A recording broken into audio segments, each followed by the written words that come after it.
नमस्कार दोस्तों, नमस्कार। जैसा कि नीट का रिजल्ट आपको पता है कि आ चुका है और आद्या जैन जिन्होंने बोर्ड में फिजिक्स में 99 मार्क्स हासिल किए थे और मुझे इतनी उम्मीद इनसे जरूर थी और मुझे इस बात का पता था कि जब नीट का रिजल्ट आएगा तो कुछ इससे भी बड़ा धमाका होने वाला है। तो इन्होंने आद्या जैन जो मेरी स्टूडेंट रह चुके हैं दोस्तों, इनके फिजिक्स में बोर्ड में तो 99 मार्क्स आए, साथ में इन्होंने नीट के पेपर में 690 720 में से 690 नंबर हासिल किए। तो साथियों, आज हम आद्या जैन से बात करेंगे और उनका एक्सपीरियंस जानेंगे कि उन्होंने किस तरह से पढ़ाई की और एकेडमी ने भी उन्होंने किस तरह से सपोर्ट किया उनकी फिजिक्स को इम्प्रूव करवाने में, ओवरऑल रिजल्ट इम्प्रूव करवाने में। तो सबसे पहले आद्या जैन, आपका बहुत बहुत धन्यवाद और हम आपको बधाई देंगे कि आपने बहुत अच्छे नंबर हासिल किए। 690 नंबर सर बहुत ज्यादा नंबर हो जाते हैं 720 में से। वाकई में बहुत ही आपने इतिहास रच दिया सोनीपत के अंदर। तो पहले तो ये बताइए कि कितना खुश हो आप इस रिजल्ट को लेकर। सर बहुत ज़्यादा खुश हूँ, अच्छे नंबर हैं, सब घर में भी बहुत खुश हैं और अच्छा लग रहा है।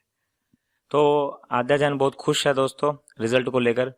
तो ये बताइए कि जो इतने ज्यादा मार्क्स, जैसे हमने इतने साल से मैं खुद पढ़ा रहा था, मैंने देखा कि 670 तक भी नंबर आए हैं बच्चों के, पर 690 720 में से सिर्फ 30 नंबर कटना।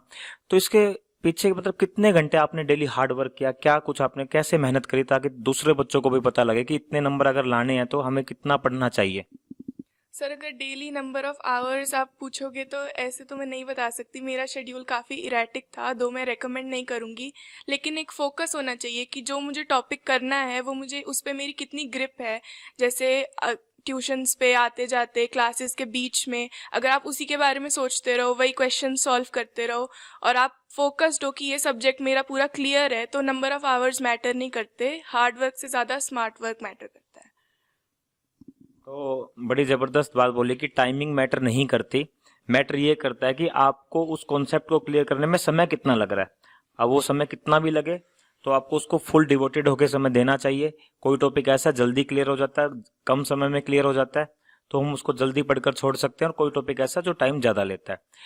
आगे आद्या, आप ये बताइए कि फिजिक्स के अंदर आपके 45 में से कितने क्वेश्चन करेक्ट हुए हैं नीट के पेपर में? 43 क्वेश्चंस। 43 क्वेश्चन। तो जो दो क्वेश्चन है वो कैसे, मतलब लक की वजह से गलत हो गए, या मतलब क्या कॉन्सेप्ट का फॉर्मूला क्या कुछ रहा उनका एक्सपीरियंस? सर इस बार पेपर इजी मतलब अच्छा पेपर था और मैं यही कहूँगी कि सिली मिस्टेक ही थी जो गलत हो गए। मतलब एक तो यूनिट्स एंड डायमेंशंस का क्वेश्चन गलत हो गया और एक सेमीकंडक्टर वाला गलत हुआ था। सर यूनिट एंड डायमेंशन तो बहुत ही इजी चैप्टर है वहां से भी क्वेश्चन गलत हो गया, पर कई बार नहीं पता लगता। और सेमीकंडक्टर भी एक ऐसा टॉपिक है जो कोचिंग इंस्टीट्यूट्स में नहीं पढ़ाया जाता, पर हमारे शहर में जैसे हम ट्यूशंस पढ़ा रहे हैं तो उस पर अच्छे से फोकस करते हैं, पर नहीं पता लगता कई बार।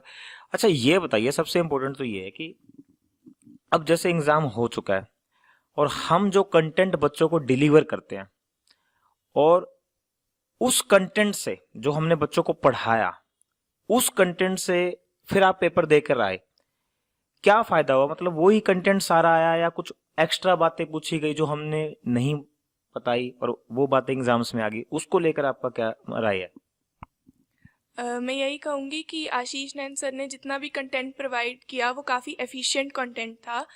एनसीईआरटी के बाहर मतलब काफ़ी लोग इधर उधर से पढ़ाते हैं, एक्स्ट्रा एक्स्ट्रा पढ़ाते हैं, वो उस सब की इतना नीड नहीं है क्योंकि जो फिज़िक्स का पेपर इस बार था वो एनसीईआरटी बेस्ड था और अगर आपके कंसेप्ट एकदम क्लियर क्रिस्टल क्लियर हैं तो आपको बहुत फ़ायदा होगा। और आशीष नैन सर ने जो हमें क्लास में पढ़ाया और उस सब को अगर कोई अच्छे से रिवाइज कर ले तो मुश्किल नहीं है अच्छे मार्क्स लाना।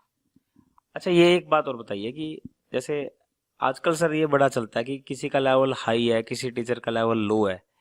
आपको क्या लगा, मतलब फिजिक्स में यहाँ पर आप आए, आपको किस तरह की पढ़ाई सीखने को मिली? कि मतलब लेवल हाई लगा, लो लगा, मीडियम लगा? मतलब इस पर बड़ी बातें चलती हैं कि हम इस कोचिंग इंस्टीट्यूट में जाते हैं, यहाँ तो बहुत हाई लेवल की पढ़ाई होती है। तो फिजिक्स के बारे में मतलब आपको क्या लगा कि जो हम आपको पढ़ाते थे उसमें हम इस तरह के कंटेंट डिलीवर करते थे, हमारा उठाने का तरीका ये था, मतलब उस पर क्या बोलना चाहोगे?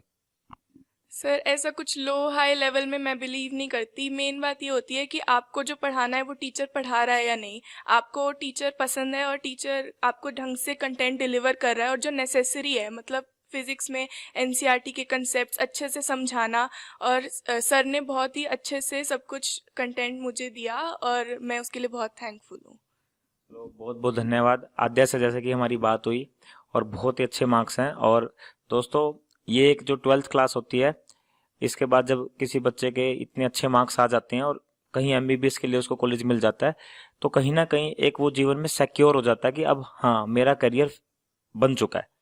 दोस्तों, तो मैं यही कहूंगा आप सभी को, जितने भी नीट एस्पिरेंट हैं, जितने भी स्टूडेंट्स हैं, उनको भी खूब मन लगाकर पढ़ाई करनी चाहिए। और फिर वही बात कहूंगा दोस्तों, टाइमिंग मैटर नहीं करती, एक दिन में 2 घंटे पढ़िए, 4 घंटे पढ़िए, मैटर ये करता है कि उस कॉन्सेप्ट को क्लियर करने के लिए समय कितना लगता है।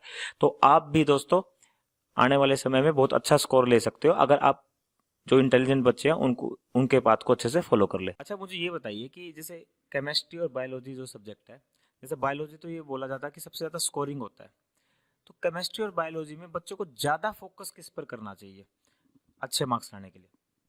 सर एनसीईआरटी होली बुक है, केमिस्ट्री में भी और बायोलॉजी में भी। इस बार जो पेपर आया वो बिल्कुल एनसीईआरटी डायरेक्टेड था, और बाहर एक्स्ट्रा जो पढ़ते हैं वो सब पढ़ने की ज़्यादा ज़रूरत मैं नहीं कहूँगी। लेकिन एनसीईआरटी मतलब कोई पढ़े तो सोचे कि सिंपल है, ऐसा नहीं है। एनसीईआरटी की भी एक एक लाइन पढ़ना बहुत इंपॉर्टेंट है।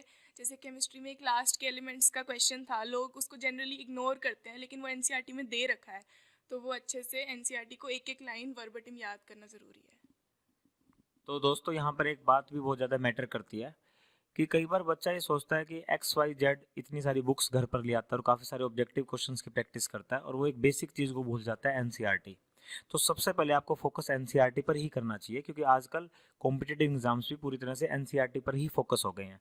जैसा कि आद्या ने भी आपको बताया कि केमिस्ट्री में एक चैप्टर है, लास्ट में जाकर एक लाइन है जो एनसीईआरटी में लिखी हुई है, और बच्चे एनसीईआरटी को इतना सीरियस नहीं लेते। तो जिन्होंने वो लाइन अच्छे से पढ़ी उनका वो क्वेश्चन ठीक हो गया।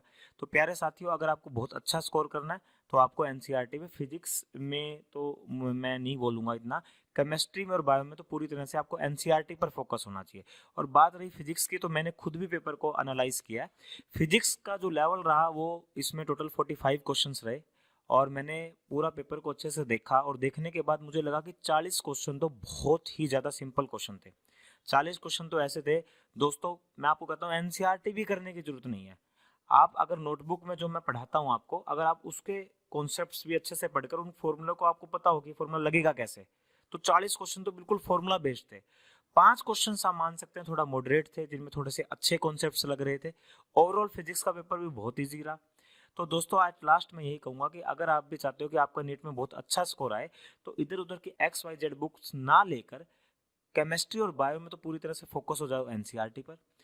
और फिजिक्स में भी एनसीईआरटी लास्ट में कर लेनी चाहिए, पर एनसीईआरटी से पहले फिजिक्स में आपको बेसिक्स कॉन्सेप्ट्स इतने स्ट्रांग होने चाहिए, आपको पता हो कि फॉर्मूला हमें अप्लाई कैसे करना है, क्योंकि 40 क्वेश्चंस का लेवल तो बिल्कुल इतना आसान था जो फॉर्मूला बेस्ड थे। नमस्कार साथियों, नमस्कार।